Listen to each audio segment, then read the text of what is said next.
Bayerwald Radio. Ich freu mich drauf.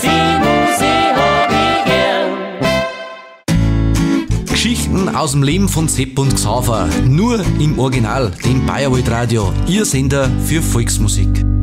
Ja, der Sepp, na, du wieder Wackeldackel, hörst schon wieder die Flehhusten, Füße im Feuer, Nosen im Wind, wie wir Männer halt so sind, voll fett. Und jetzt die neuesten Nachrichten. Es heißt zwar, neugierige Leute sterben bald, aber das neue Studio in Kübach hat mich schon gedruckt. Ach, du warst beim sogenannten Küken, da schau her, ist ja gleich um Decken. Ja, schlappe 178 Kilometer, aber das war's trotzdem wert. Der hat ja einen super Start im BWR hingelegt. Und ab da wird's schon kompliziert. Wie das? Naja, als erstes hab ich gemeint, dass das preußische Krampfhähner ist. Du bist ja wieder freundlich heim. Dann hab ich erfahren, dass die Christina vor vielen Jahren von ihrem Home Chief bei der Heirat mit einem Weißbier tauft worden ist und hat sogar die bayerische Lebensberechtigungsurkunde gekriegt. Also hat's quasi die bayerische Staatsbürgerschaft per Ritterschlag erhalten. Ja, und ob da ist dann wurscht, wo du vorher warst. Ursprünglich war's ja eine Frankfurter Wurst. Ja, meine Fresse, ein Hesse. Ja, aber das Küken, so wird's ja von die Moderatoren genannt, hat ja einen ganz schnellen Bleifuß. Hab ich gehört, die starren Kastel sollen ja gar keine Chance haben, wenn die mit dem Thermedes vorbeirauscht. Also eine wilde Hin mit einem Bleifuß. Jetzt hat's vor kurzem auch noch eine Maus im Auto gehabt, die sie da eingenisst haben soll. Und jetzt ist beim Gasdurchdrucker ein Mauspad draus geworden, oder? Angeblich soll sie die bei 360 aus dem Fenster gestürzt haben, weil es die Geschwindigkeit nicht vertragen hat. Ich rate jetzt einmal, dass du die Maus meinst. Du stellst die, aber jetzt bloß blöd, gell?